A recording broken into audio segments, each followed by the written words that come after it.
watching on in there? Are they behind the bushes with the policeman? No.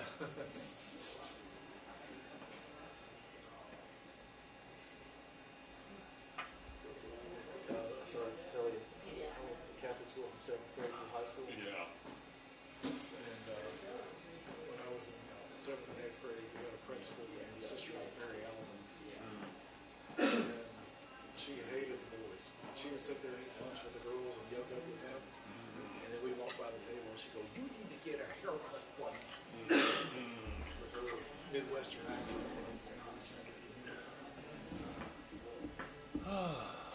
Never had much nice to say to us.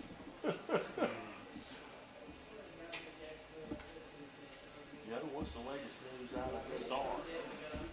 They're kind of hanging on by a thread, aren't they? They've been hanging on by a thread for a long time. Yeah. I didn't realize.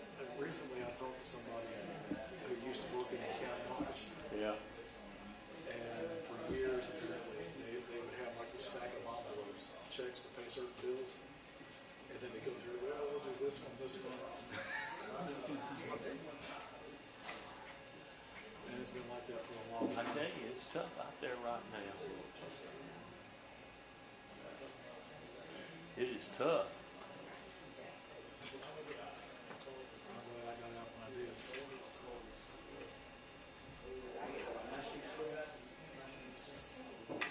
But yeah, there's only one full-time person left in sports, and there used to be seven.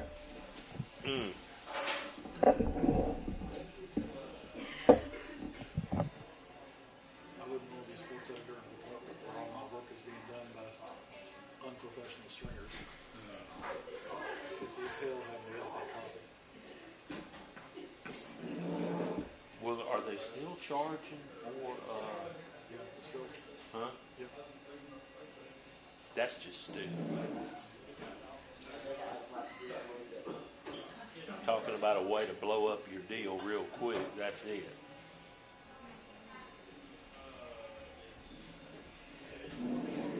You got some money for selling the building. Didn't they sell it to the city? No, they were leasing to the city That's right. for 6 years, and then the city moved back downtown, and that's why they sold the building. Who bought it? Some violin making company or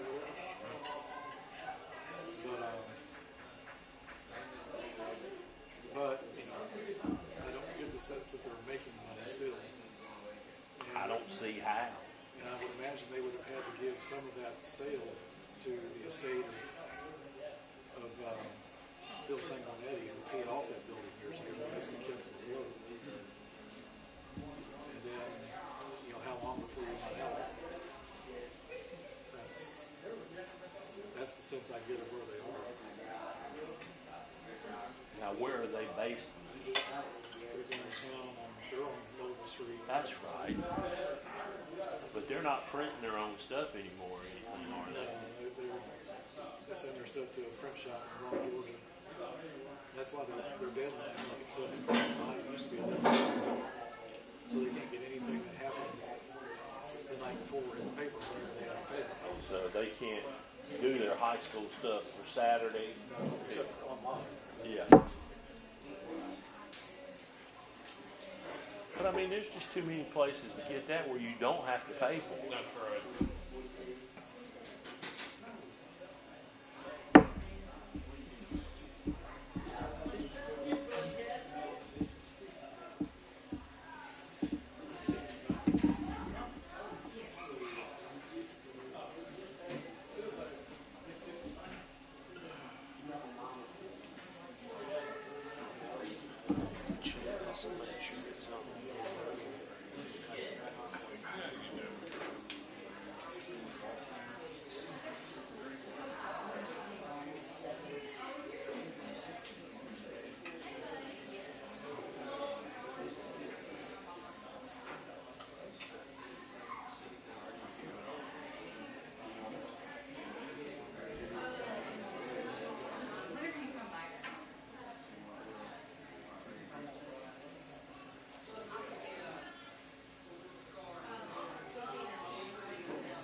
And good evening from top of the river here in Anniston, where we've finally got a touch of fall in the air, fellas. It feels like football weather for sure. This is FNN's Tuesday night high school football coaches show from the Catfish capital here of our part of the state of Alabama for sure. Top of the river. We're glad to have everyone with us tonight. And we appreciate everybody watching and telling friends about the show. And the way this thing has grown over the last 5 or 6 years has just been incredible, almost as much as, our Game of the Week audience. But, just glad to have you here with us as we hit the home stretch and start filling in blanks and brackets and talking about what-ifs and all that kind of stuff. And I'm not sure that there's a better time of the year than right now when some things are still to be determined, guys. And some things we know and some things we think we know won't come out the way we thought they would. So it's just a fun time of the year. Jim Jacobs to my right, Joe Medley from EA Sports Today, and the voice of the Game of the Week, James Hardy, is here with us. And before we get into talking about football for sure, we want to give a big thumbs-up shout-out to our main man, Jackson New. Without questions, totally proud of him for how he stepped up. Had to fill in for Eddie this past Friday night. The coach was up in, was it Kentucky? That's I think right. He was going to Kentucky. God's country. Yeah. Had to do a little family duty, right? That's right. Walking, I think, was it a granddaughter? I believe it was. Yeah, had, down the aisle for some school function or something like that. But anyway, Eddie's back in town, so he'll have the telestrator at finger's length come Friday night when we head over to Odenville for another big football game. Second place in 5A Region 6 as the St. Clair County Saints host the Jacksonville Golden Eagles. We'll talk more about that as the show progresses. But let's start out with we've all decided this has been the game of the year so far. Cherokee County at Alexandria, the battle for the belt this past Friday night. And, boy, Lou Scales was rocking. That's all I can say. Look. Ever since I started doing football games with you, Jim, 5 seasons ago, that in my mind was the gold standard as far as atmospheres that we've been part of. And as far as doing high school football games in this state for longer than that, I don't think I could have found, as far especially big games like we had Friday, a better atmosphere. And we could have gone around the entire state Friday night and not found a better atmosphere than what we had at Death Valley. Okay, Mr. Reporter, your thoughts on the atmosphere? Well, the atmosphere was great. I was even more impressed with the play. There were, there were great plays by really good high school players in that game, but there was also some great coaching.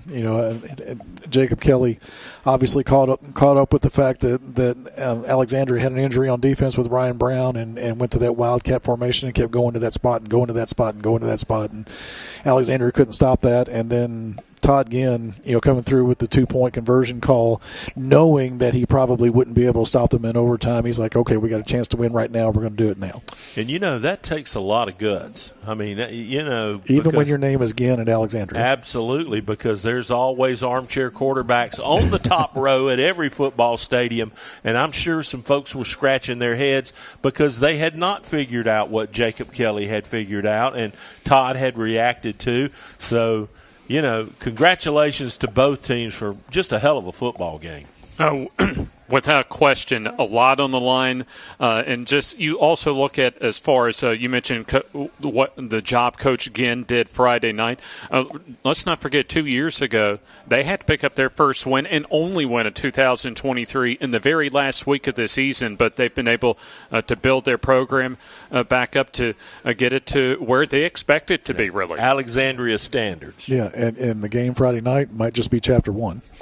Oh, yeah, absolutely. And in fact, when we study brackets and stuff, there's a good chance we're going to see that game again in round 3 at Alexandria, and then possibly the winner of that game at Anniston the following week for the state semifinals to go to the Super 7 at Protective Stadium the first week in December. But, I mean, just the game, the atmosphere, for us, you couldn't ask for much more. You know what the crowd meter is at Alexandria, though? Did they run out of Valley Dogs? Yeah, I didn't ask. But, well, I mean, it's happened before. When we were there for the Leeds game 2 years ago, they ran out of Valley Dogs. I mean, it was so. We pull into most stadiums we go to do a football game around 12 o'clock because it takes that long to get cables pulled and everything connected and tested and all that kind of good stuff. But when we pulled into that place Friday night, the top row where you can set your portable seating, I mean, all the way around was full. I mean, people had already claimed their spot. It was just that kind of football game, and it was a joy for us to go do. I mean, we enjoyed the heck out of it. We're fans like everybody else when we're doing it, and we have the luxury of being able to look at replays and things like that, and our camera guys do such a great job framing all that up for us, and it's a lot of fun. Well, let's talk about what's on tap here tonight. We've got 3 great programs that will be joining us.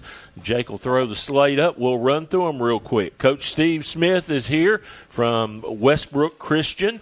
That's kind of weird to say, but we're getting used to it. It's been, 3 years now, I think? That's right. Yeah, 3 years. A very happy Jonathan Nix will be joining us with Pleasant Valley, and our player of the week from the Raiders, Braxton Salster. I think I said that right.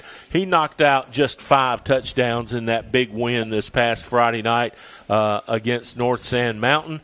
So, we'll have them here. And this is their second visit to the show this year. And also on tap, the folks from Go Garden Go. Spring Garden is here tonight. Coach Barrett Ragsdale and the Garden, and I think they brought almost everybody from town. I'm, looking up there to see that big crowd on the back table. But anyway, all of those folks are here with us, and we're going to get started with our first guest of the evening when we continue here from the top of the river on the Friday Night Network. Your neighborhood Grub Mart is your one-stop shop for everything you need when you're on the go. Grub Mart features the best prices on Coke and Pepsi products and is the home to the 99-cent bag of ice every day. And Grub Mart is your exclusive home for the popcorn bucket. Purchase yours for only $5.99, then bring it for free refills throughout the year. And save every day with your Grub Mart Super Saver Card. When you're on the go, it's good to know Grub Mart has everything you need. Gas, diesel, and delicious Oleo donuts. In business over 78 years, visit your local Grub Mart today. At Farmers and Merchants Bank, we're showing off our school spirit with our newly designed vertical Spirit debit cards. Now, these are customized with your favorite school's logo, and half of every Spirit card purchased goes toward your school. So, show off your colors and support your local school with the FNN Spirit debit card. You can learn more at fnn.bank. Member FDIC.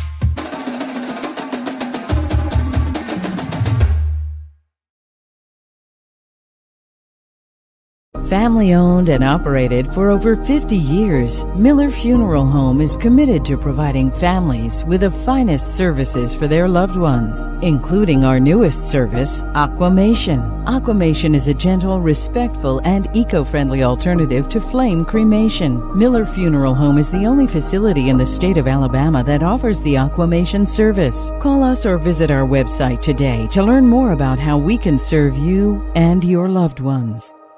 Welcome to Calhoun County, Alabama, your natural attraction. We have invigorating outdoor activities, amazing cultural sites, mouth-watering food, and southern hospitality, all wrapped into one amazing vacation destination. Whether you're looking for a relaxing overnight getaway or for a one-of-a-kind escapade, Calhoun County boasts an incredible selection of outdoor recreational opportunities. Calhoun County is the natural attraction, centrally located between Atlanta and Birmingham, with plenty of fun and memories waiting to be made. Come to Calhoun County, Alabama, a natural attraction.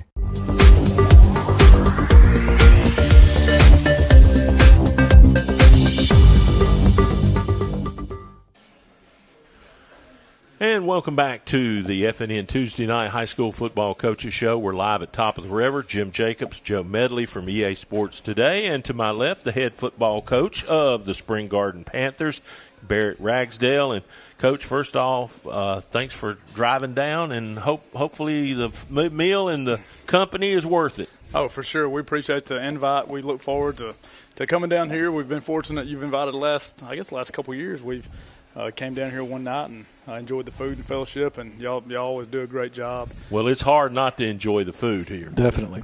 Even if you don't eat catfish. It might even make him grow some hair. Yeah, well. All right, let's talk about your season so far. Are you happy at 6-3? I mean, I know you don't want to lose a game, but, given what you have on the roster and all of that kind of stuff, what kind of season's it been? Right. I felt like I've said this a lot this year, and not making excuses or anything, but we do have a young football team. Early on, especially preseason, people, every time somebody would ask a question, whether newspaper or whatever it was, Coach, y'all lost 12 seniors last year.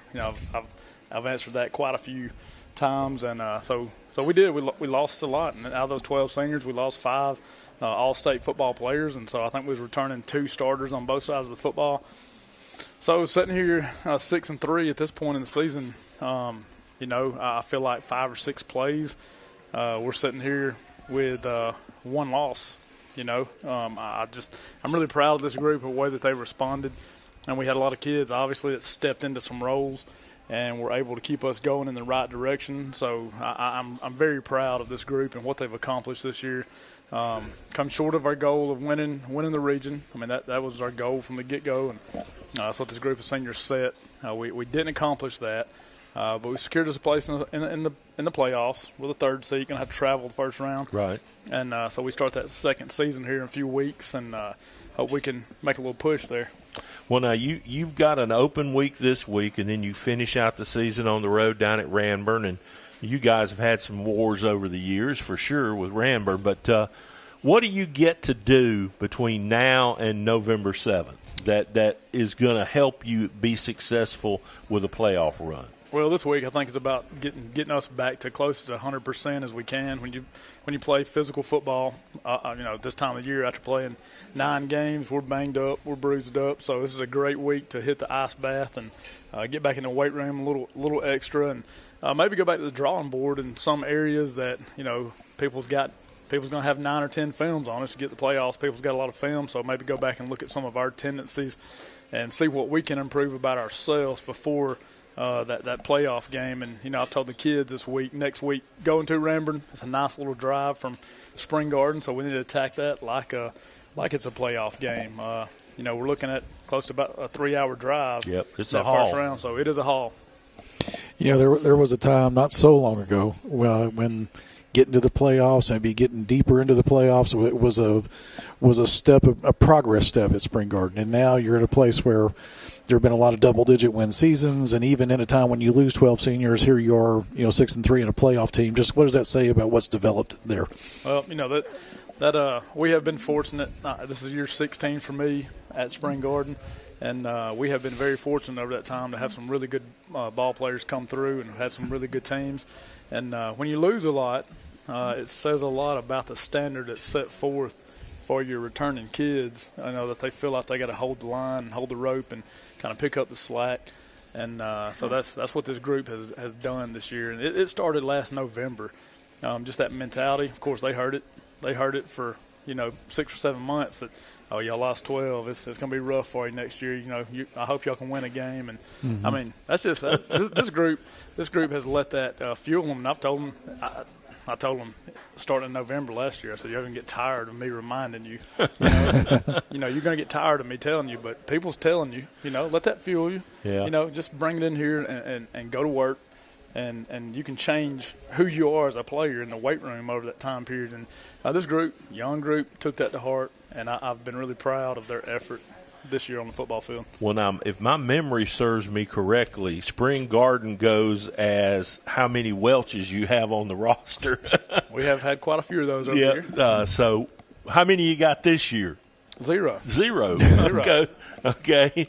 But you guys have had such a success up there recently, and your place is such a fun place to come go to a football game. I mean, there's nothing else to do up there on a Friday night except come to the football game. Oh, and hey, we do. We are super proud of our stadium and great facility. The facilities that we have for a 1A football program is just second to none. And you come out there on Friday night and you see the support that we've got from our small community. The stands are full. Just that they come out and support your kids and anything that we do at Spring Garden. So that's been a very big part of our success over the years. Seems like lately, too, every time you have a game, somebody's there getting some kind of championship ring. That is not a bad problem either. They do fill the voids in the halftime. So I remember you took over in the summer of 23 for Jason, and after years and years of being a coordinator there, and now you're in your third year as a head coach, what do you feel like? How are you different now than you were 3 years ago? Well, definitely just like anything else when you take over, there's things I did in my first year that in my third year I know not to do, and which sometimes I'm a slow learner on some things. Some of my assistant coaches and kids probably think, well, we should learn a little bit faster on some things. But yeah, it don't seem like it's a third year, it goes by fast. When you have a young team like you do right now, I was basically told this by the GOAT over here, Steve Smith. When you get to go multiple rounds in the playoffs with a young crew like that, you get all those extra practices that you don't get if you don't make the playoffs, and that goes a long way toward developing the program. It's funny that you said that because that's what I mentioned today, and that's one of the things that helped us this year to be able to bridge that gap of losing so many veterans is these guys have gotten those extra practices over the last, like these seniors over the last 3 years have had, 6 or so extra practices, extending the playoffs. So people don't think about that a whole lot. This time of year, you get to pull up some younger kids from junior high and get them some experience on varsity and some of those practices. So, yeah, that is a big thing to be able to get some of that extra work in. Well, until Steve basically schooled me there, I did not even think about that being that big of a deal, but I can see now how much it really matters. Let's talk about some of those kids that stepped in for you this year, starting with Brady Brewer, quarterback, and what he's brought to the table. I think last Friday Brady surpassed 1,000 yards rushing, a little bit over 1,100 this year. So he has been toting the ball for us. And the big thing about Brady is jumping into the quarterback position is he's been able to get in there and get all the ducks in a row and make sure everybody – because, look, we run a million formations. And him jumping in there this year and being able to put everybody in their place and being a leader in the huddle, that's really huge. And, Clayton Sadler's been in the backfield for several years now. He started on defense for me as a freshman at linebacker. He's been in the backfield. He's been injured this year and has missed I think he's missed 3 games. And you got senior Zane Edwards. You don't see him on the stat sheet a whole lot, so I like to brag on him as much as I can because he's kind of our hammer in the backfield. We run behind him, and we have a lot of success, and those yards that Brady's got is a lot behind him. We got Ben Baker, who's a sophomore. He's right there. He keeps doing what he's been doing. He's going to be our second 1,000-yard rusher. He's right there close to 900 right now. Across the front, I could go through and name a lot of people. Got our defensive front, Colton Driscoll's been there at nose guard for a while. Bryant Williams has been playing really strong, another sophomore. Brody Lemons on the line. Zach Scoggins played center for us. This is his third year starting for us at center, so he's been an anchor for our offensive line. And, when you go to naming kids, I'm sitting here just trying to pop kids and names. I mean, look, at bottom line, you get 11 people out there, and I feel like the 11 that we've had on the field have done exactly what we've asked them to do. And you might not see their names, on the stat sheet, but I just feel like the effort. I've never questioned these kids' effort this year. We may have been outsized or, out-athleted, but I haven't left a game on Friday night and thought, I don't think we gave maximum effort tonight. Yeah, well, that's a good place to be because the more times you do that, the more they grow up, and the main thing is you guys are playing in November. So I tell them, we didn't win the region. We lost that golfer sheet, but look, you get to go in that second season. It's 0-0. Yep. You play one Friday night at a time. All right, Coach, who'd you bring with us for the show tonight? Well, I brought Zane You Edwards. brought half the town. Well, yeah, I figured this was a good excuse to feed some of them tonight. So I got Zane Edwards with me. I got Brady Ruark, and I brought Clayton Sadler with me as well. So those are the 3 guys that I brought with me. Well, how about we get out of the way and let James come in and spend some time with those three young men, and we again appreciate you coming down, and best of luck in the playoffs. All right, well, I appreciate what y'all do, and thanks for having us on. Thanks, Coach. Barrett Ragsdale of the Spring Garden Panthers. We'll take a quick break, and we'll be back with the players right after this on FNN. The Calhoun County Commission, made up of Fred Wilson, Danny Shears, Carolyn Henderson, Terry Howell, and Lee Patterson, ask you to take a look at what Calhoun County has to offer. Our beautiful parks, neighborhoods, recreational facilities, historic sites, and museums. Our citizens enjoy a high quality of life and strongly support the arts. If you're considering expanding or starting a new business, take a look at Calhoun County. You'll be glad you did. Griffin Laser Engraving in Lincoln is your authorized local dealer for personalized Yeti products. Get your Yeti customized for your team, a business, or a special event.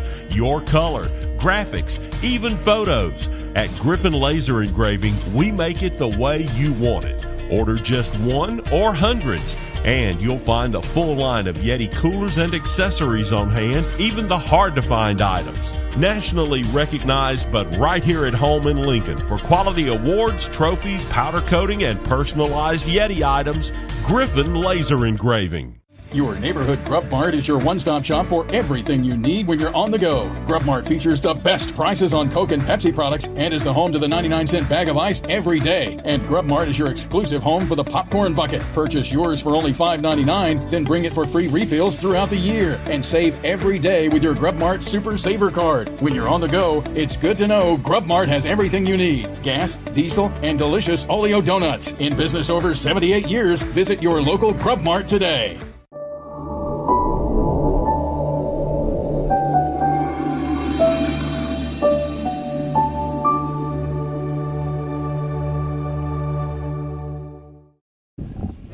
And we return to Top of the River here on the FNN Coaches Show as we're winding our way down a little bit closer to the finish line up until we get to the first round of the postseason. James Hardy with you as we return here on the FNN Coaches Show as we continue our spotlight of the Spring Garden Panthers as they come in off of a couple of big region wins to officially punch their ticket into the postseason. A 28-14 win at Eider as we have a trio of Panthers joining us here up on stage as Zane Edwards, Brady Ruark, and Clayton Sadler with us. A big thanks for all three of you for joining us this evening. Let's start with you, Zane. Just kind of talk about, at least before we reviewed last week, this is a week off for y'all before you have your final regular season game coming up. Kind of tell us about how the season's gone for y'all so far. It's going really good for us right now. I mean, I wish we could have picked those region games up better and, played harder. I wish we could have just went back and did a little bit of things different and just been better off. And let's bring you in, Bray, as far as just talk about the season. But I know a lot of transition as far as losing a lot of key contributors from the last couple of years. But hey, you're still in the postseason, a solid 6-3 mark coming in. Just kind of tell us just how the season's gone so far. Like Zane said, we would probably, if we could, go back and change some things that we did wrong. Just a few things, it'd have been nice if we could have picked up those region games. But as far as just what do you think, kind of talk about as well how you think, or at least some of the improvement, maybe some of the area that y'all have seen the most improvement on so far this year. I mean, we've got better every week. Our offense is getting a lot better, just running plays and stuff. We've been real consistent throughout weeks going through offense, and our line's been doing good, stuff like that. Let's get Clayton in. A week off after at least the first 9 games consecutively. Does this off week come at a good time? Yeah, I think so. Crap, this is messing me up. We'll get this figured out. There you go. Ask your question again if you could. you've played in 9 weeks in a row, 6-3 to start the season. Does having an off weekend, the next to final week of the regular season, come at a good time? Oh yeah, I think having this off week is a really good thing. I think it lets you recover a lot because obviously whenever you play in 9 games, I mean your body's taking a beating throughout them whole 9 weeks. So I mean I think it's really good to be able to sit back and kind of rest. I mean obviously we're still working. We're working on ourselves. That's what Coach Rags has been preaching. This is for us. We're not planning for nobody else right now. We're working on us right now, working on mental states, and we're just trying to better us and recover from some injuries and stuff that we've had. And Zane, I know you kind of, at least I got the sense as far as just the standard that y'all build, what y'all expect as far as going at each and every week to win. But still, I imagine coming off solid win at Eider last week to get into the playoffs, I still imagine good to be able to know, hey, that when you go into that final regular season game next Friday, that, hey, no matter what happens, we still have football ahead of us in the postseason. Yes, sir. Talk about what, as far as just for you, what do you think as far as just your journey this season as a football player, what's as far as just maybe how you've gotten better as far as a football player? I just really learned how to be a leader and coach these guys up to, listen to the coaches and buy in completely and work hard. Spring Garden is a really good place to be when you want people to be tough and just learn how to work through and work as a team. And then kind of describe the identity that you've seen out of this football team this year. I got a lot of guys on my team that are just, they really will take a beating. They won't quit. If you look at us compared to other teams, you can look at the other team and be like, man, they're going to kill you, But we just come in and we really bring it to them first, As far as that toughness, describe as far as in your eyes, who's the toughest player on the football team? We got a bunch of tough guys, but overall, I know Clayton, he gets hurt a lot, but he's pretty tough. He's come back from some hard injuries. But we got some guys that are real tough, but there's really no one that stands out for us. All of us are tough. Go back to this past Friday night, a 28-14 win at Eider. Just what went well for y'all this past Friday? Well, at first we couldn't really get anything going in the first half. And then we came out second half pretty hot, and then our defense started playing real well. And then we had some big stops on fourth down. We had a fumble from our guy, Ben Baker. And then we stopped him a couple times on fourth down, and that really helped us in the fourth quarter, third quarter. I want to go back to the transition as well to all of you because I know, of course, Jacob, John Welsh, big part of the program the last several seasons. Really kind of for y'all a season in transition. But just what's the message been from Coach Ragsdale and the coaches from the start of fall practice up to now as far as just trying to get y'all to where y'all need to get to at this point in the season? Yeah, no, we lost a lot of seniors last year, 12 I think it was. It's hard coming from that, but we just told ourselves we got to prove everybody wrong because everybody thought, oh, you lose 12 seniors, it's going to be a down year. But no, we've worked hard throughout the summer, throughout the season. We've got better every week, so I think we're doing pretty good. Let's get Clayton back in. Talk about the support that the community has brought to y'all this year. Well, I mean, I think we've had pretty good support overall. Just in away games, like even at the big Appalachian game, like that, we've always had a bunch of fans show up. I feel like even though we go to a pretty far away game, I feel like we're almost like still at home because of how many people are still there for us. And they've always just been there to like kind of keep us up because they know losing a bunch of people kind of can put you down in a bad situation. So they've kind of just helped us to overcome that by supporting us in many ways. But when you look at it in the big picture, though, your ticket to the postseason's been punched. Mm-hmm. Your goals are really still very much ahead of you as far as what y'all want to do in the playoffs. Just kind of talk about as far as just, especially with an off week, what the coaches want y'all to get accomplished and maybe improve upon going in to the postseason. Well, a lot of things we need to improve on. I mean, our effort has been one big thing that he's always talked about. I feel like we've had pretty good effort for the most part, but that's one thing I feel like we can still up a little bit, and our intensity. Like, sometimes we'll come out dead, like this past week at Ider. I feel like we're just dead. We didn't have much of nothing going. So that's one thing we're trying to improve and just learn to have fun. And then we just being more like consistent on offense, like not missing blocks, being able to, like me as a running back, being able to hit my right hole or being more patient, waiting for the hole to open up. Just little small stuff that can make big gains. And Zane, finally, as far as any players that have really impressed you as far as the steps they've taken from the start of the year to now? Brady really hadn't had a lot of minutes on varsity, and he stepped up really good, and he's been a leader, and he showed everybody that we can come in and we can make a really good run in the playoffs. Zane Edwards, Brady Ruark, and Clayton Sadler, a big thanks to all three of you for joining us. Enjoy your off week, and certainly best of luck as far as your final regular season game and in the postseason. Sure, thank you. Thank you. Still a lot more to go here on the FNN Coaches Show from Top of the River, Westbrook Christian, and also Pleasant Valley. And, of course, courtesy of our friends from Talladega Short Track, our Player of the Week still to come here on the FNN Coaches Show.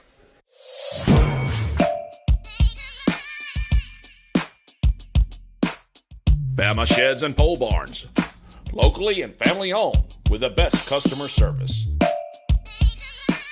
Custom built to fit your needs with free delivery and setup. Design and price online or stop by and see what we can do for you. Nobody beats our prices and nobody beats our quality. Built in Alabama, made in Alabama. BamaSheds.com. Family owned and operated for over 50 years, Miller Funeral Home is committed to providing families with the finest services for their loved ones, including our newest service, Aquamation. Aquamation is a gentle, respectful, and eco-friendly alternative to flame cremation. Miller Funeral Home is the only facility in the state of Alabama that offers the Aquamation service. Call us or visit our website today to learn more about how we can serve you and your loved ones. The Calhoun County Commission, made up of Fred Wilson, Danny Shears, Carolyn Henderson, Terry Howell, and Lee Patterson, ask you to take a look at what Calhoun County has to offer. Our beautiful parks, neighborhoods, recreational facilities, historic sites, and museums. Our citizens enjoy a high quality of life and strongly support the arts. If you're considering expanding or starting a new business, take a look at Calhoun County. You'll be glad you did.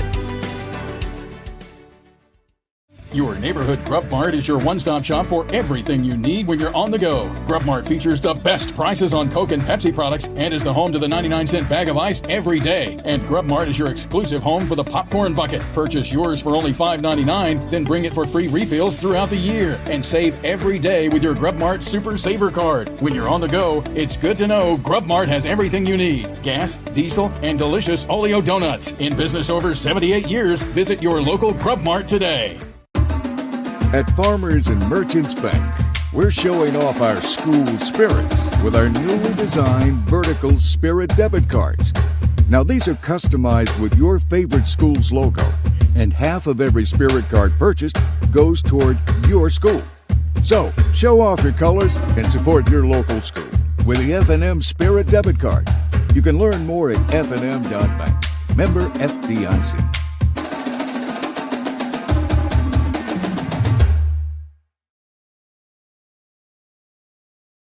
Family owned and operated for over 50 years, Miller Funeral Home is committed to providing families with the finest services for their loved ones, including our newest service, Aquamation. Aquamation is a gentle, respectful, and eco-friendly alternative to flame cremation. Miller Funeral Home is the only facility in the state of Alabama that offers the Aquamation service. Call us or visit our website today to learn more about how we can serve you and your loved ones.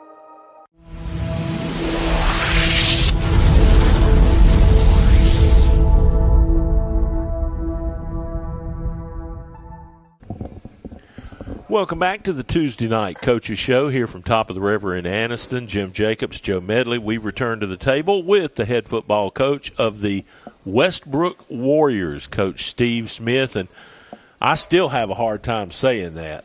If I don't see you in bright blue and I mean, it's just, and I'm sure the people that knew you when you were doing Cedar Bluff probably thought the same thing when you moved to Piedmont. You've been around a while, Coach. Been around a long time, that's for sure. It's been a week, I know, but 300, you got your 300th win, and how has that kind of settled in on you, and how have you thought about that? Well, I mean, it's obviously something that has been the culmination of a lot of people's work and a lot of people's efforts. Had a lot of people that sent well wishes and congratulations, and I certainly appreciated all that. I tell everybody the first thing indicates you've been doing it for a long time. had to be doing it for a long time, and then I've just been so fortunate, guys, with the places I worked at Cedar Bluff, at Piedmont, and at Westbrook Christian with outstanding administrations, people that backed you, and communities and booster clubs that love football, loved athletics, but love football in particular. And then, just having those faculties that supported you and worked with you with your players, and then fans that traveled, to all the games, home and away. But the biggest thing, just loyal assistant coaches, people that were good men that wanted to invest into making life better for a lot of young men through the sport of football. And then the number one ingredient, any coach will tell you, was great players. And, man, I've been blessed to have a lot of great players over the years. Yes, you have. And just so fortunate to be able to be around all those people. And, I cherish every single memory that I have with those kids and those coaches and those communities. And it's just been a blast for me. I still love what I'm doing. That was one of the things I wanted to ask you tonight, Steve, is obviously you've been very, very successful doing what you do, and you're very good at it. What's the motivation in it for you now versus 15 years ago? Well, I just still love it. I've often said that this profession, I feel like it's a calling. It's you got to want to love kids, and you got to want to help kids, and that part of it has never changed. I've often felt like that this was what the Lord put me on the earth to do, is be able to impact young people, and just doing it through the sport of football is something that I've been blessed to have the opportunity to do, and I still love it the same way right now in 2025 as I did in 2000, as I did in 95 when I first started at Cedar Bluff. Got a lot of energy to hopefully be able to see us build something special at Westbrook Christian, and got a lot of buy-in there from the community and the school and the kids all the way down through the youth league. And I'm having a great time trying to see if we can get it going at Westbrook. Where are things in year 3 at Westbrook compared to year 3 at Piedmont, year 3 at Cedar Bluff? Just how far do you feel like you've gotten to where you want to be? I think it's really similar, and I've said this all the time. Of course, I'm an advocate for coaches, and I'm an advocate for young coaches. I'm an advocate for older coaches. I watch a lot of people, Joe, that seem to be changing coaches every 3 years. I mean, there's probably 20 schools within a 50-mile radius of where we're sitting right now that have changed coaches numerous times in the last 10 years. And, communities, schools, administrations just don't have patience with coaches anymore to be able to allow them to build something. And part of that's coaches are trying to jump from job to job as well, and are not really wanting to plant their boots right there in the community. But, it's very difficult to build a program in 2 or 3 years. Mm-hmm. And you see a lot of these same places, they're trying it again every 3 years, and they can't figure out, what's going on, why they can't get it rolling. And continuity and consistency that you got right there in the program is so critical. And I think there's something to be said for those places that will give a coach 5-6 years to try to implement what they're wanting to do from the middle school level on up. And if 5 or 6 years you're not seeing any progress, then by all means, go out and make another change. But I really think it's just so unfair to try to give people 2 or 3 years to get it righted in the right direction, and especially if they got somebody right down the road that they're comparing them to. I think it's about impossible for a coach to go in. The first year when you go in, it doesn't really matter what the kids are like.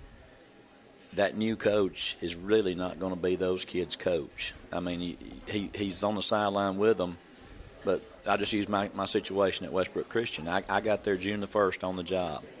By Halloween, October 31st, those kids that were seniors, they knew me for 5 months. They knew me through the summer, and they knew me for 3 months of football. They didn't really know me very well, and I didn't know them that well. We tried to make it, and look, they were great kids. I'm not saying anything negative about them. They were great kids. They tried to do everything we asked them to do.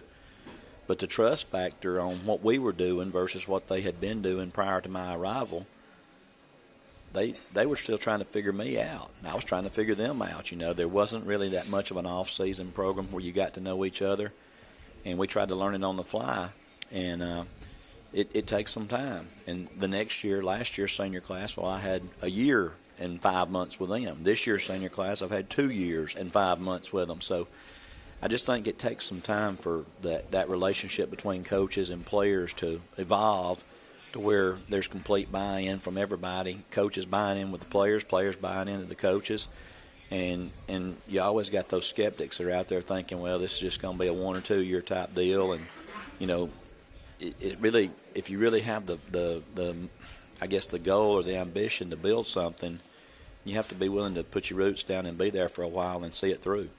One thing you have in year 3 is a third-year starting quarterback. And when I saw Brody Blevins play against Piedmont, I thought, that's a third-year Steve Smith quarterback right there. And talk about how he's developed. Well, he's developed a lot. Now, he actually, for us, the first year, he actually started at free safety. Mm-hmm. If you go back and look, kind of my historical background, Jack actually started 4 years at quarterback there at Piedmont. But most of the quarterbacks at Piedmont, before they played quarterback, they played defense. Mm-hmm. Taylor played 2 years. Mason Mohan played a year of defense. Tyler Lust played defense before quarterback. Chris Stripe played defense before quarterback. And part of that was intentional because we were trying. Cardavian played, before quarterback, he played defense. Part of it was if they were playing in the secondary, let's just say, or linebacker, they were learning things from the defense's perspective. So when they came over to quarterback the next year, they already kind of understood what quarterbacks were thinking because they had been doing it the year before from the other side. Mm-hmm. And so when we got to Westbrook Christian, Brody had been the middle school quarterback, and obviously a very talented kid, but he was one of the most aggressive guys we had, so we played him at safety with kind of that same mindset. I didn't really tell him that, but he played safety for the varsity on Friday nights, and then he would play quarterback some for us on Monday nights in the JV games as a freshman, just to get some experience. But he's a competitor, and that's the best thing I can say about him. He leads by example. He's hard-nosed. He's tough. He does things the right way, and he's been a great leader for our football team. How much joy, or I don't know, it might be just part of your passion for the game, but where do you find the satisfaction in, you serve on some statewide boards, I think, for the game, and where do you find the joy in doing that, where you might have a word in shaping the game across the state? Well, I don't never take it lightly that people have put me in some positions to help make some decisions for the game of football because, let's just face it, football has been under attack for the last 15 or 20 years. Rule changes, participation numbers going down, all the stuff out there about injuries and things, it's not been promoted too positively in the last 20 years or so. We started Alabama Football Coaches Association 20 years ago in 2005 and been a member of that ever since, serve on that board, and our whole ambition is not to hurt any other sport but try to positively promote football in the state of Alabama because obviously you go to any community in Alabama and it's a big deal. And we understand all the great things that can happen for young men through this sport and the lessons that can be learned and the things that can be taught. We just want to protect the game. We want to see the game be there. I've got a son that's in coaching. I want him to be able to enjoy the game of football and coaching football and hopefully making a difference in young people's lives the same way that we've been given the opportunity to do it. So being able to speak up for football and speak out for it, I'm all about the safety part. We're all about trying to learn more about how to better train players and take care of them. But the things that this game offers, there's not many things out there that young teenage boys can do anymore to promote hard work, teamwork, self-sacrifice, all those things that being a part of a team allows them to do and in the sport of football because it's tough, it's hard. But we think it does a great job of helping prepare those young men for life. Steve, why do you think society has such a hard time seeing what to me is so freaking obvious of what football does for young men? Well, because we're soft, Joe, or Jim. Excuse me. We want to make everything equal for everybody. We want everybody to have an equal share in this. We want everything to be equal, and that's not really how life works. No. The people that work the hardest get the most, and the people that achieve the most are typically the people that pour more into it. And I just think we live in a time now where we want everything to be equal, everything to just be accepted, everything just to be this. And football's a hard sport. It's hard to play, but the rewards are great. The people that are willing to pay the price are the ones that reap the rewards from it. And I think it's something that we don't need to diminish. We don't need to overlook the hard work and the effort that these guys put in. All these teams here, not only tonight but in our area, the young men, the sacrifices they're making to be part of a football team, because those are going to be the people. To be honest with you, I want those people to be the people that marry my daughter. I want those people taking care of my daughter. I want them being the people that are out there on the front lines when people need to stand up for the right things. I think that's the place to find some natural leaders. Along the lines of statewide things, there was a meeting last week in Montgomery. I assume Westbrook had some people there. Maybe you were there? I was. What's your sense of what the issues are between the whole private school, public school divide, and what common ground things can be achieved there? Well, there's no secret about it. I mean, you go all the way back to when the multiplier was implemented, I think in 1999, there was already the movement at that point in time to try to level the playing ground. There's long been a perception that the private schools have advantages, and I go back to my time at Piedmont in the early 2010 to 15 range. I mean, there was a private school that won a bunch of state championships that kept Piedmont from being in those games, and I was probably one of the most outspoken persons out there about the unfair advantages that seem to be following private schools. And now I'm working at one, and I try to see things through clear glasses about some advantages that might be at a private school, but I can tell you there's certain advantages at public schools as well, and there's certain things that go on at public schools that can't happen at private schools, things that can happen at private schools that can't go on at public schools. Until you just look at all the facts on it, there's not really a clear one way or the other. But the big thing that's really going on right now, because there's enough people in the legislators' ears about the problems that's going on in their particular area, and those people are trying to represent their constituents, I guess. And I'm fearful that we're going to see some type of intervention at some point in time, and I think that's really a bad idea, because I think the HSA being run by its member schools is still the best way to do it. I think there's a lot bigger problems out there government-wise to handle than who's running AHSAA, but it seems to me that we're on a collision course with something being done, whether it's a separation of public and private, whether it's a different way of counting kids at private schools, whether it's a different way of counting kids in public schools that have open enrollment. I think there's some major changes coming. I don't know if it's in the next year, the next 5 years, next 10. I don't really know, but don't seem that we can get a lot of people on the same page about what's right for the overall well-being of high school sports in our state, and that's what's so sad, because everybody their opinion is usually triggered by how it affects them, how it affects their school or their area or their group of people. And I just told them, I said, even from the private school sector, JCA's problems are not Westbrook Christian's problems, and our problems are not the same as McGill-Tulane, and they're not the same as Madison Academy or Mobile Christian. It's just, when you just say private schools, there's a whole different set of parameters that people that operate in Mobile or Montgomery and have 250, 300,000 population to draw from versus Rainbow City population 4,000. So it's very hard to put everything into one big box and say this is the main problem.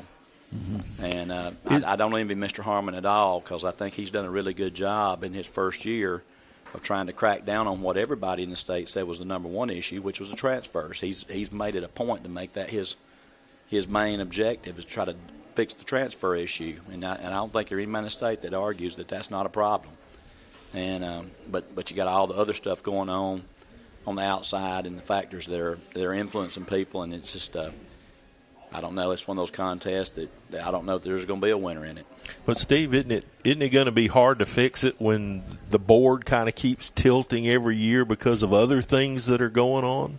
Well, they have some good plans in the works for things that they felt like they could do to promote some equity on some issues. But, as you said, just about the time it gets ready to make a move on fixing a particular issue, another issue pops up. And when that pops up, then you're defending yourself in court against this lawsuit or whatever, and it's just it's a situation where I don't know that we can't get out of this infinite loop right here of just people fussing and arguing about this ain't fair or that ain't fair or this needs to be done. Because you poll anybody in the state of Alabama, and they're going to give you all the things that they think is wrong, and you might be able to Band-Aid fix one of those problems, but then you're going to create 2 more problems on the side.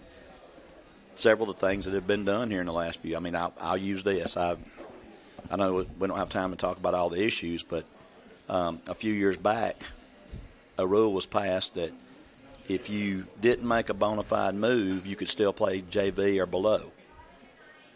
Well, that was a terrible rule. I was at Piedmont at the time. Piedmont was a place that had open enrollment. We had kids from surrounding areas that would ask about coming to Piedmont, but when you used to tell them under the old rule you had to sit a year, a lot of times that discouraged them from moving from coming because they weren't going to move and sit a year. The state basically made that just be legal a few years back by saying, hey, you don't have to make a bona fide move as long as you play sub-varsity.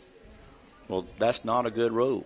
It's not a good rule for the people that benefit from it. It's not a good rule for the people that are losing kids to it. It's not a good rule. The rule was in place to help somebody sit a year. If they wanted to make a move, they had to at least pay that much of a price.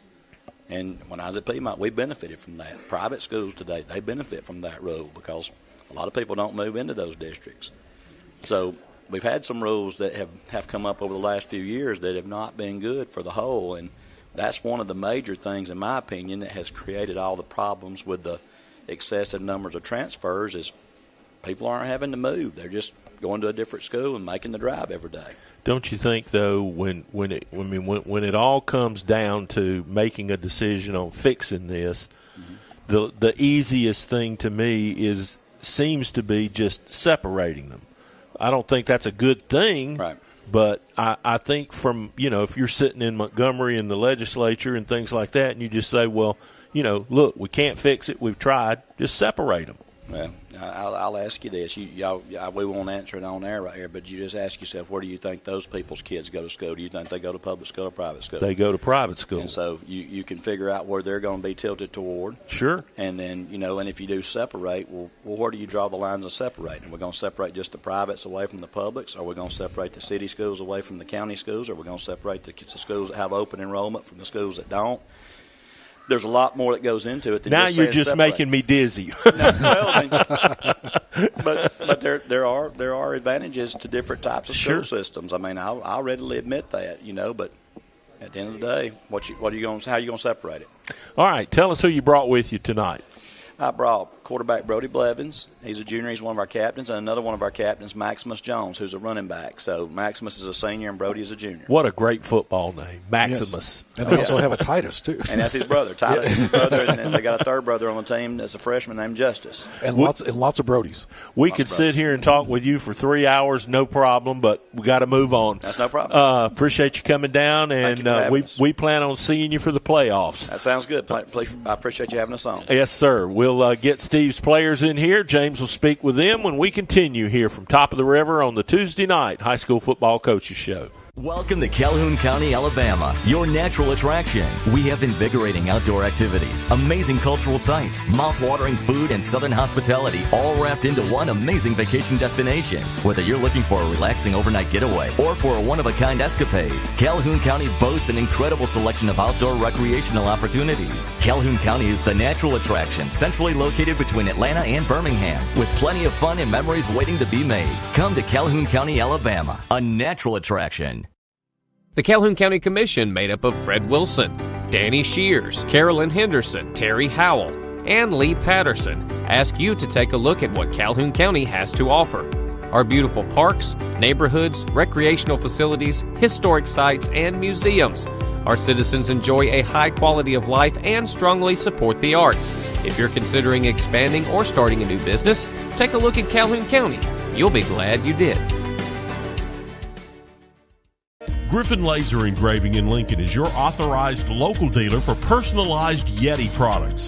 Get your Yeti customized for your team, a business, or a special event. Your color, graphics, even photos. At Griffin Laser Engraving, we make it the way you want it. Order just one or hundreds, and you'll find the full line of Yeti coolers and accessories on hand, even the hard-to-find items. Nationally recognized, but right here at home in Lincoln for quality awards, trophies, powder coating, and personalized Yeti items, Griffin Laser Engraving.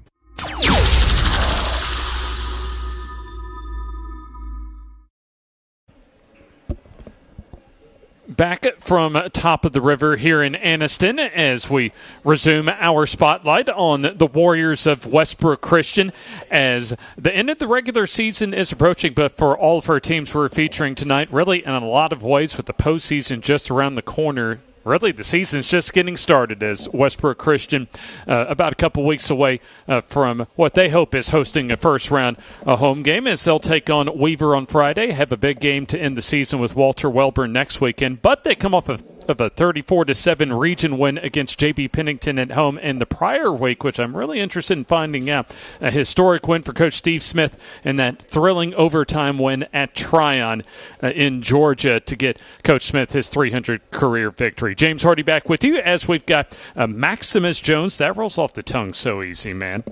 Yeah. Happy to have you with us, as well as Brody Blevins, junior quarterback, with us. A big thanks for both of you for joining us. Yes, sir. Thank you for having us. Let's go and pull that microphone up there, my man. There you go. And let's start off with you, Max, as far as just – let's go back a couple of weeks as far as just the overtime win, a thrilling ball game, but really a big milestone as far as for an outstanding coach and Coach Smith. Just kind of talk about as far as that game, but also what it means as far as being able to give Coach that big win number 300. Yeah, well, first of all, I just want to say we're extremely lucky to have Coach Smith. He's a great coach. He pours into us every single day. And that win was a real, hopefully, a program changer. You know, I had a couple years. We're just right there, and really, hopefully, that gets us over the hump. And then, Brody, an outstanding season for you and your team so far at 7-1, but I imagine still a lot that y'all want to be able to accomplish this year. Yes, sir. So, really, our main goal is just to look at the next week and take every game week by week and ultimately just play as best as we can every week, and ultimately we can win every game. Let's go back a couple of weeks. How special was that night to give Coach Smith his 300th win? It was amazing. It was amazing to be a part of such an important moment and just to be a part of the team that could get him that win. It was just special. Now, the last time that we had y'all prior to the Piedmont game, I had a chance to talk with Coach Smith during the week, and you mentioned you'd at least been developing as far as becoming a little more complete quarterback with your passing game. Just kind of talk about your progression as far as just how you've seen yourself improve from last year to this year now in your junior year. Really, it's more of the mental side of it, just maturing and learning how to read defenses and just seeing progressions downfield and just learn who to throw the ball to and make better completions. I know that when our Shasta Jones visited with you prior to the Piedmont game, that's something you mentioned as far as the mental side of the game. Just kind of talk about week to week how you prepare for a game. Just going up to the game, knowing that what I do out on the field is not of my own self or out of my glory, but I do everything for God, and everything I have, I don't have it out of myself, but God gives it to me, and I'm playing for Him and through Him. Talk about where that influence comes from, especially as far as the faith and the Christian aspect of it. Growing up, I was raised in a great household. My parents are great parents, great Christian household, and just seeing how they've raised me and how everyone around me who is a Christian just treats others is just something I've always wanted to do. And then, Max, talk about as far as Brody, how you've seen him not only grow as a football player, but also as a person. Yeah, Brody's a leader. You know, he leads everywhere he is. He leads in school. He's the smartest kid you'll ever be around. He works hard for everything he has. And he really just sets the tone for everybody, you know.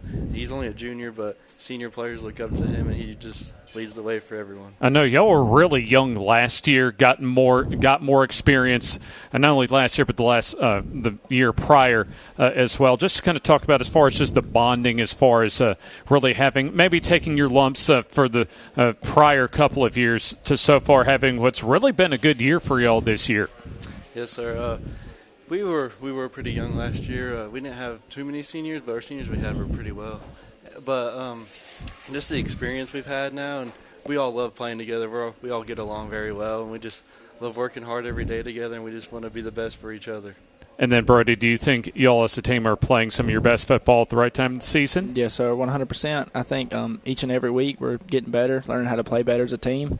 And just each week we're just getting a lot better. I'm just going to talk about as far as the week ahead at Weaver for your final regular season road game of the year. Well, this week we're going to approach it as the same we approach every other week, just going to focus on us, not focus on really what the opponent's doing, trying to be the best that we can be. And if we play to our best, I feel like we can have success. Where have you seen your team progress this year from the start of the season to now? Just playing together as a unit. Defense gets stops. Kicking game does good. Special team does good. Offense gets the ball in plus territory. Just playing good complementary football. And then, Max, we heard tonight also the last time we saw y'all at Piedmont, as far as Brody told us about his mental approach to the game. Just to kind of talk about maybe what y'all learned from Brody as far as, hey, what we need to do mentally going into each game. Yeah, it starts on Monday. Coaches work hard over the weekend. They get a good game plan, and then they just tell us everything. We watch film and really just take it a day at a time, and our preparation is where it's at, and that just gets us ready for the game, and we're ready to play and play free on Friday nights. I know that y'all don't want to look ahead as far as still a couple of regular season games to go, but I imagine y'all are very excited as far as a couple of weeks. Once you're done with your final 2 regular season games, that, hey, we're going to be able to play in the postseason. How's that?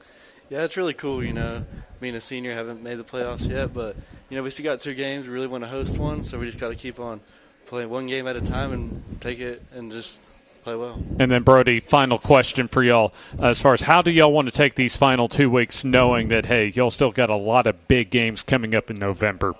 Well, we want to take these 2 games as an opportunity to play our best football games of the season, not to take either of the games lightly at all, but to focus on the things we need to focus on and just playing the best football that we can. Brody Blevins, along with Maximus Jones, a big thanks, and I imagine we'll be seeing y'all here pretty soon for the postseason. Yes, sir. Thank you. Thank you for having us. Still a little bit of hardware to award as far as our FNN Player of the Week, courtesy of Talladega Short Track, as we'll have Coach Jonathan Nix, as well as a few of the Pleasant Valley Raiders come up in the final 30 minutes of tonight's edition of the FNN Coaches Show. And don't forget to download the FNN Network app as far as viewing live and on demand tonight's Coaches Show, as well as all of our games on the FNN app.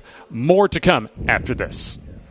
Your neighborhood Grub Mart is your one-stop shop for everything you need when you're on the go. Grub Mart features the best prices on Coke and Pepsi products and is the home to the 99-cent bag of ice every day. And Grub Mart is your exclusive home for the popcorn bucket. Purchase yours for only $5.99, then bring it for free refills throughout the year. And save every day with your Grub Mart Super Saver card. When you're on the go, it's good to know Grub Mart has everything you need. Gas, diesel, and delicious Oleo donuts. In business over 78 years, visit your local Grub Mart today.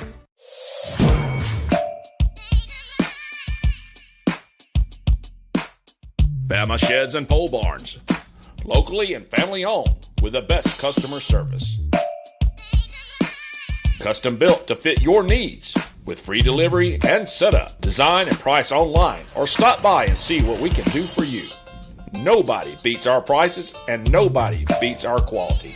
Built in Alabama, made in Alabama. BamaSheds.com. Family owned and operated for over 50 years, Miller Funeral Home is committed to providing families with the finest services for their loved ones, including our newest service, Aquamation. Aquamation is a gentle, respectful, and eco-friendly alternative to flame cremation. Miller Funeral Home is the only facility in the state of Alabama that offers the Aquamation service. Call us or visit our website today to learn more about how we can serve you and your loved ones.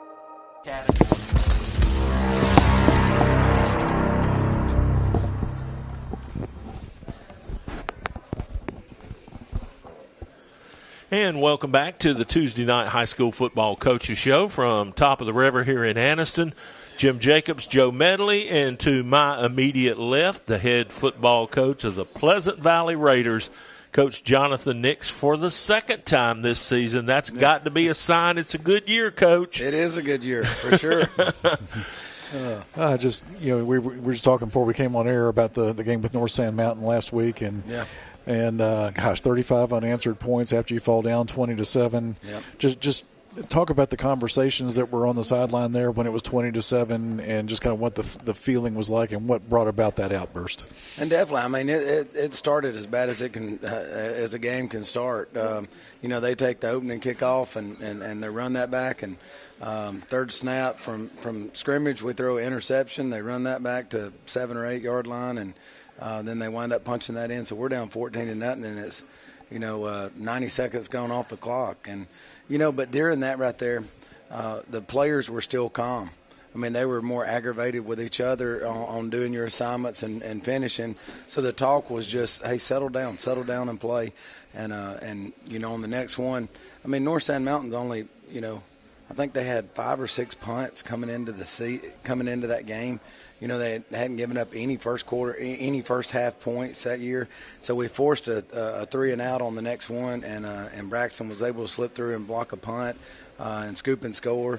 And so we thought, all right, that's getting us back into it. Now we're 14-7, and they come right back and answer again. So now we're 20-7, and then from that there was some adjustments made on the D-line and as far as our fronts, and Coach Ward and Coach Muncher and Coach Parker really did a good job of getting the defense settled down over there, making sure you're reading your keys. I just think that our players were so excited to play that game. They felt like they had so much to prove that sometimes you can get yourself too worked up. And then once we, settled down on that and started reading our keys and playing our style of football, I mean, it was, we scored 14 in the second quarter and 21 in the third. And, it's the best 2 quarters of football that I've seen.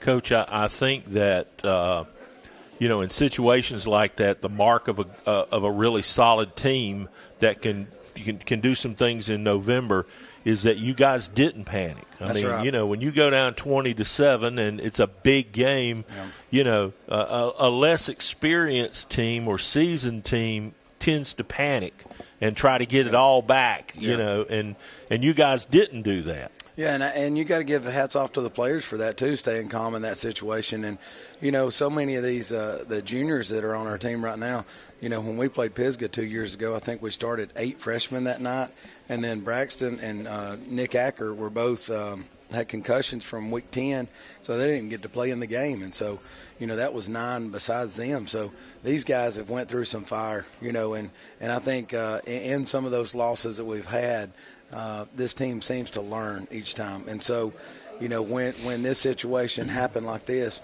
you could tell we were calm. And then each time we scored, we just seen a little more. And they really got excited when, North Sand Mountain started arguing with each other a little bit. And, and when that happens and players recognize that, and then you're coming to the sideline and say, we got them right where we want them, Coach. We just got to keep hitting them. And I think there's something to that, when they believe in that belief. You mentioned that was one of the best atmospheres you've seen at Pleasant Valley in your time there. And what was that? How much did that? He came over here giving me guff about it. Yeah. Hey, I want to brag on my people too now. I'm telling you, Raider Stadium was rocking. And how much did that help you all when you're down 20-7? It really did. And the ball starts rolling your direction. Oh, there's no doubt. And like this week, we let some of the youth coaches that coach these same kids come and talk to them in pregame. Our meal Thursday night.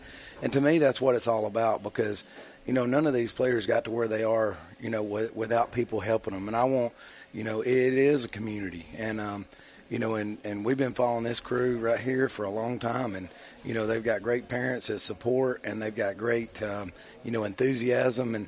And sometimes enthusiasm breeds enthusiasm. When you expect to win and you expect to be loud and you expect to do things right, it just bleeds in. It makes coaching a whole lot of fun, I think, Coach, you're talking about the atmosphere at your place. I think that Pleasant Valley falls into one of those categories.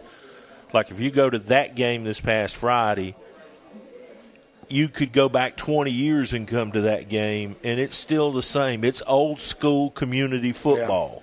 It is, and it's a great place. And these players have made so many people proud, of their hard work and how much they put into the offseason.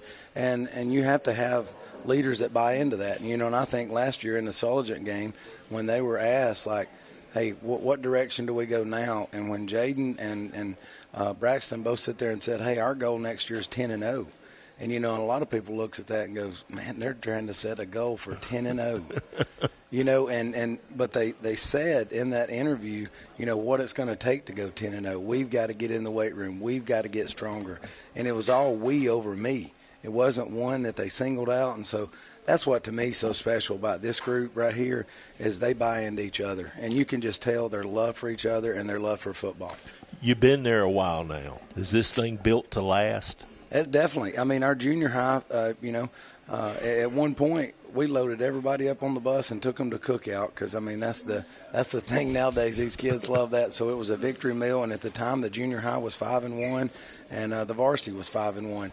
And so, I mean, I think the way the junior high is seeing, you know, this is how you prep, and this is, you know, and none of this happened by itself. I mean, we've got, you know, 4 years ago there was 4 coaches coaching 7 through 12. It was probably the roughest year.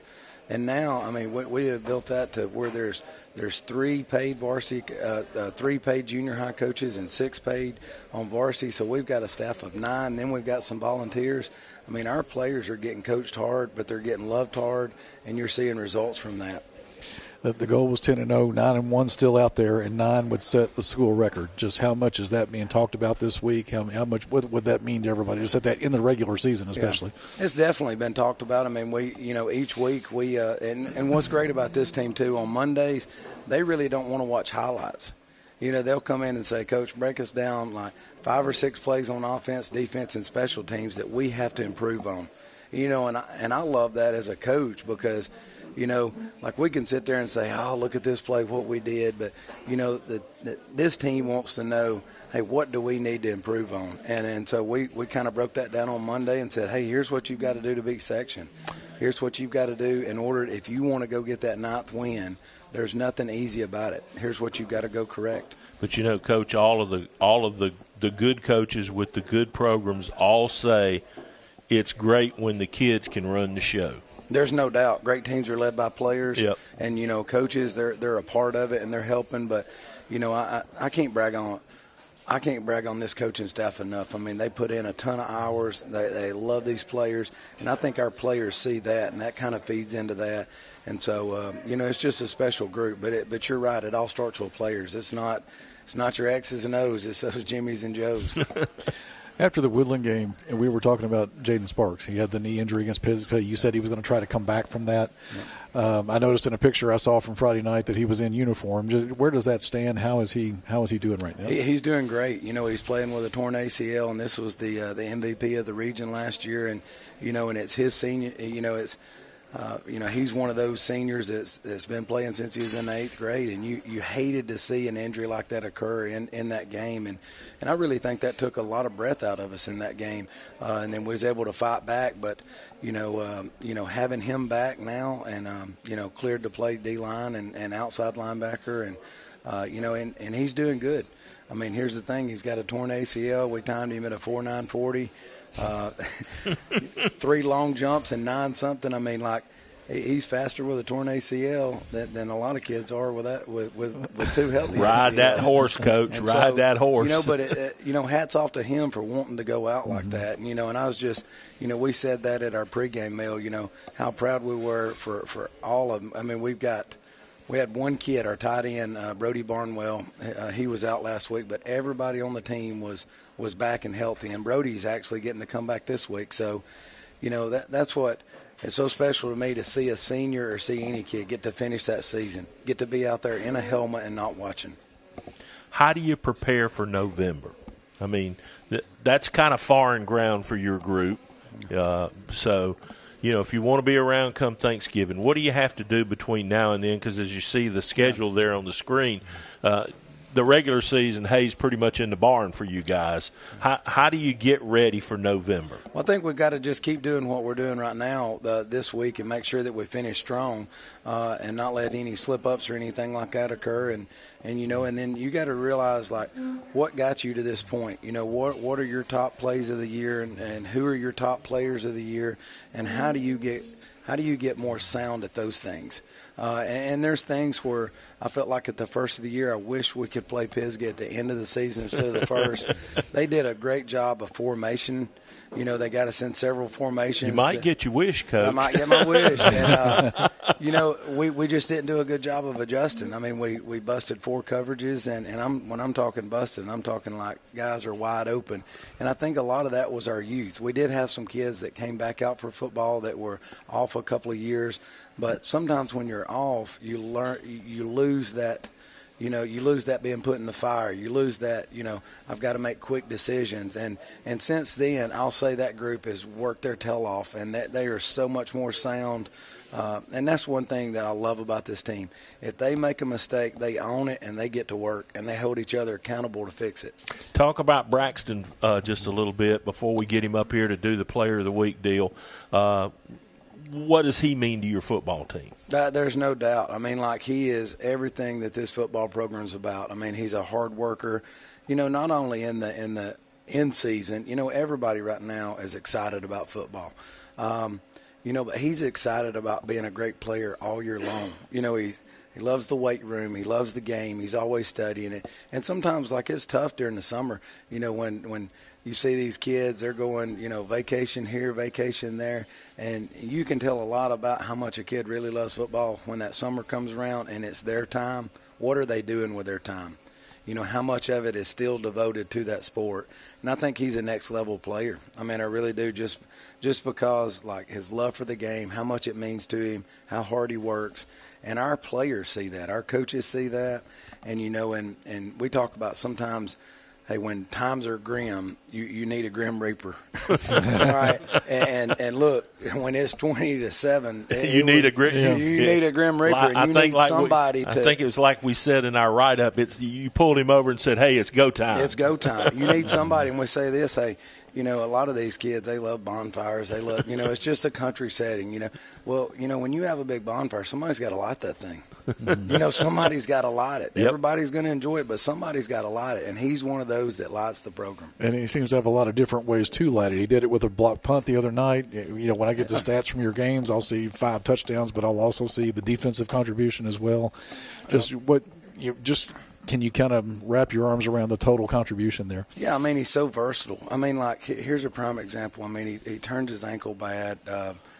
You know, he's celebrating. He's celebrating a touchdown at the end with another player and comes down. It's the first time he's ever turned his ankle. And, I mean, his ankle swelled up bad. And was thinking, how many weeks is he going to be out? But, man, he went to work on rehabbing, and he was there the next week. We never rolled him out of the pocket. The plan was just to hand the ball to Vic that game, and I think Vic had 30 carries that game. It was the Woodland game. Mm-hmm. But what he found out is he's also a pocket quarterback. He had to be in the pocket that game because he couldn't scramble as much. And, you know, he wound up throwing for 180 yards or so. So, I mean, it's just one of those things like last year when he breaks his wrist, what does he go to? He goes to running back. You know, so I think at whatever he does and whatever school picks him up, and wherever he goes, I mean, there's just no telling what position he'll be at the next level. Coach, just because he loves football so much. Passion cannot be denied. That's right. That's right. Tell us who his sidekicks are you brought along with him tonight, and we'll get those gentlemen up here and do the Player of the Week and finish this evening off. Definitely. They are definitely 2 sidekicks for sure. You know, number 5, Cooper Dougal's with him, and that's his best friend for sure. And, you know, Cooper's one of those guys that's just elusive. I mean, he's got punt returns. He's got kickoff returns. He's hard to cover in the slot. You know, and a lot of teams pick on him each week because of his size, but, you know, he comes up strong each week. And, you know, and the other one's Caden Vick. Caden Vick has been a monster this year at running back. You know, last year we felt towards the end of the year he was getting better and better, but he had an injury that held him out about 8 weeks where he hurt his leg. And so I think right now we're seeing him at his, you know, peaking. And, you know, anytime you can carry the ball 30 times in a game for over 200 yards, you are a workhorse. And he's made some plays this year. Just proud of both of them and what they mean. But there's so many leaders on this team, and just so thankful for all of them. Thanks again, Coach, for coming back. Yes, sir. I appreciate being here and talking about Pleasant Valley. Hopefully the Raiders will be around come turkey time. Yes, that sounds like a plan to me. They say in football there's nothing like playing after Thanksgiving. No, that's correct. All right, we're going to grab a quick break. James will jump in. He'll present Braxton with the Player of the Week and talk with his two teammates as well when we wrap things up from Top of the River here tonight on FNN. The Calhoun County Commission, made up of Fred Wilson, Danny Shears, Carolyn Henderson, Terry Howell, and Lee Patterson, ask you to take a look at what Calhoun County has to offer. Our beautiful parks, neighborhoods, recreational facilities, historic sites, and museums. Our citizens enjoy a high quality of life and strongly support the arts. If you're considering expanding or starting a new business, take a look at Calhoun County. You'll be glad you did. Your neighborhood Grub Mart is your one-stop shop for everything you need when you're on the go. Grub Mart features the best prices on Coke and Pepsi products and is the home to the 99-cent bag of ice every day. And Grub Mart is your exclusive home for the popcorn bucket. Purchase yours for only $5.99, then bring it for free refills throughout the year. And save every day with your Grub Mart Super Saver card. When you're on the go, it's good to know Grub Mart has everything you need. Gas, diesel, and delicious Oleo donuts. In business over 78 years, visit your local Grub Mart today. At Farmers and Merchants Bank, we're showing off our school spirit with our newly designed vertical Spirit debit cards. Now, these are customized with your favorite school's logo, and half of every Spirit card purchased goes toward your school. So, show off your colors and support your local school with the FNN Spirit debit card. You can learn more at fnn.bank. Member FDIC.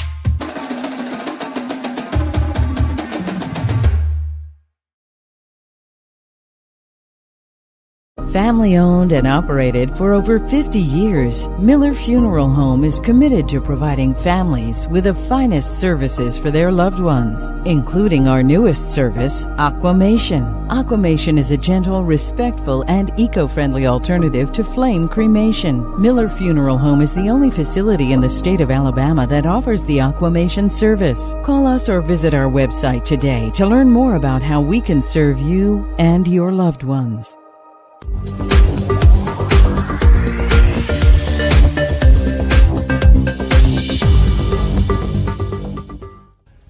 Our final segment tonight on the FNN Coaches Show here from Top of the River. James Hardy with you. And a quick reminder, don't forget, we got another big game ahead of us this Friday, a return trip to Odenville as St. Clair County takes on Jacksonville.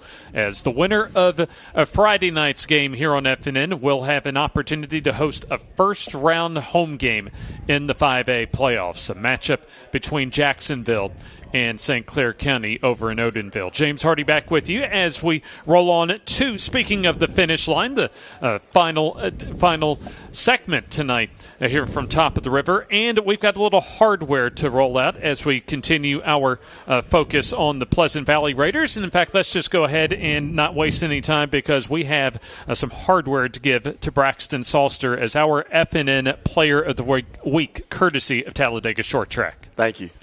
Talk about the performance from Friday night, in especially a top 10 matchup, a lot on the line in region play. Big game at home, and y'all got it done. Talk about the game. I mean, going into the game, we knew what was at stake. We lose, we don't host a playoff game. We win, we have the chance. And so going in, we knew what was on the line, and we just had people come up and make plays. And so, I mean, our offensive line played a great game, getting penetration downfield. We had some receivers blocking downfield. I mean, everybody was doing their job.